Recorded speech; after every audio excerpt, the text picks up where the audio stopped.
একজন সুন্দরী মহিলা যে গত 7 বছর হলো একবারও রোমান্স করেনি। সে ছিল খুবই ক্ষুধার্ত। তবে একদিন সে হোটেলে এসে সুযোগ পেয়ে যায় তার চাহিদা মেটানোর। আর তারপর কি হয় জানতে হলে দেখো পুরো ভিডিও। তো মুভি শুরুতে আমরা অ্যান্টোনিও নামে একজন হট লেডিকে গোসল করতে দেখি। আর তখন তার ছেলে লুকা বাইরে থেকে বলে, মম জলদি করো, আমাদের বের হতে হবে। তখন অ্যান্টোনিও বলে, বাস কখন ছাড়বে? লুকা জবাবে বলে, 10টা 10 মিনিটে ছাড়বে। এখন আমাদের হাতে মাত্র 20 মিনিট রয়েছে। আর এর পরের সিনেই আমরা এই দুজনকে একটা ভাঙারি গাড়িতে যেতে দেখি। আজ লুকা তার বাবার কাছে প্যারিসে যাচ্ছে 2 সপ্তাহ থাকার জন্য। তো কার পার্ক করতেই তারা দেখে বাস ছেড়ে দিচ্ছে। তখন অ্যান্টোনিয়া তার ছেলেকে কোলে নিয়ে বাসের কাছে চলে আসে। বাসে বসার আগে লুকা তার মমকে বলে, তুমি সিগারেট খেও না, নয়তো বৃষ্টি এসে যাবে। এটা বলেই সে চলে যায়। আর আজকের দিনটা হলো গত 7 বছরের মধ্যে সবচেয়ে গরম দিন। আর এই গরমের মধ্যে অ্যান্টোনিয়া তার গাড়ি নিয়ে একটা হোটেলে চলে আসে।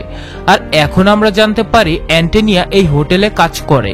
এখানে দাঁড়ানো গার্ডকে তার গাড়ি পার্ক করতে বলে সে হোটেলে ঢুকে পড়ে। তখন আমরা রিসিপশনে এস্তস্কি নামে একজন লোককে দেখি, যে অ্যান্টোনিয়াকে ভেতরের দিকে দৌড়াতে দেখে আর তাকে দেখে হাসতে থাকে। এরপর আমরা হোটেলের কিচেনের সিন দেখি। আর এখানে একজন ম্যানেজার সবকিছু চেক করে দেখছিল। তখন সে জিজ্ঞেস করে, অ্যান্টোনিয়া কোথায়? সে কি এখনো আসেনি? এরপর সে বাইরের রুমে আসলে দেখে সেখানে অ্যান্টোনিয়া দাঁড়িয়ে আছে। সে ঘামে ভিজে থাকা অ্যান্টোনিয়াকে বকতে থাকে আর বলে, আমার উচিত বন্দা মহিলাদের জবে রাখা, কারণ দেরি করে আসার জন্য তারা বাচ্চা কাচ্চার দোহাই দেবে না। আর বলে, যদি তুমি আর কখনো লেট করে আসো তবে আমি তোমাকে জব থেকে বের করে দেব। তো এরপর সে নিজেকে শান্ত করার চেষ্টা করে আর অ্যান্টোনিয়াকে বলে, আমি জানি তোমাকে একাই সবকিছু দেখভাল করতে হয়, কিন্তু তবু এটা তোমার জন্য লাস্ট ওয়ার্নিং। এরপর অ্যান্টোনিয়া তাকে থ্যাংক ইউ বলে। ম্যানেজার তখন বলে, তুমি ঘামে পুরো ভিজে গেছো, তাই জলদি করে ফ্রেশ হয়ে তোমার ড্রেসটা চেঞ্জ করে নাও। তো এরপর আমরা অ্যান্টোনিয়াকে ওয়াশরুমে কান্না করতে দেখি। আর তখন তার কলিগ জুলিয়া সেখানে চলে আসে। সে অ্যান্টোনিয়াকে জিজ্ঞেস করে, তুমি কি কোনো লোকের জন্য কান্না করতেছো? তখন অ্যান্টোনিয়া বলে, না, আসলে আমার ছেলেটা কিছুদিনের জন্য প্যারিসে চলে গেছে, তাই একটু খারাপ লাগতেছে। তো এরপর কথায় কথায় সে জুলিয়াকে বলে, যখন থেকে লুকার বাবার সাথে আমার ডিভোর্স হয়েছে তখন থেকে কোনো লোকের সাথে আমি কখনো রোমান্স করিনি। যা শুনে জুলিয়া অবাক হয়ে পড়ে আর বলে, তুমি এই কথাটা আমাকে আগে কেন বলনি? কারণ আমি তো তোমার জন্য ডেট অ্যারেঞ্জ করতে পারি। সে আরো বলে, শারীরিক চাহিদা মেটাতে তোমার উচিত কারোর সাথে অ্যাফেয়ার করা। তখন অ্যান্টোনিও বলে, এমন কেউই নেই যে এক বাচ্চার মায়ের সাথে ডেট করবে, কারণ আমার মতো মহিলাকে কেউ পছন্দ করে না। এটা শুনে জুলিয়া তাকে মোটিভেট করে আর তারপর তারা দুজনকে কিস করে। তো এরপর আমরা অ্যান্টোনিয়াকে রুম সার্ভিসের জন্য একটি রুমে যেতে দেখি, যেখানে অনেক মডেলস বসা ছিল। তখন জুলিয়ার সেসব কথা অ্যান্টোনিয়ার মনে পড়ে যায় যে তার উচিত কাউকে দিয়ে নিজের চাহিদা মিটিয়ে নেয়া। তো এরপর সে এই রুমটা থেকে বের হবার পর অন্য একটা গেস্টের রুমে আসে আর দেখে এখানেও কেউ নেই। সে এদিক সেদিক দেখতে থাকে। তখন টেবিলের উপর সে কিছু স্কেচ দেখতে পায়। তখন আমরা বুঝতে পারি এই রুমের গেস্ট একজন আর্টিস্ট হবে।